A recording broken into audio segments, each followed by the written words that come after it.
Not only were integrated but also circuits were fabricated in a small chip।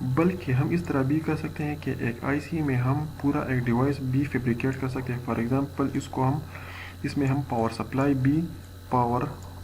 بھی ہم اس میں fabricate کر سکتے ہیں. تو یہ بھی آئی سی کا ایک بہت ہی بڑا ایڈوانٹیج ہے کہ ہم اس ڈسکریٹ کمپوننٹس کے ساتھ ساتھ سلیکان ویفر پہ پورا سرکٹ بھی ڈیزائن کر سکتے ہیں.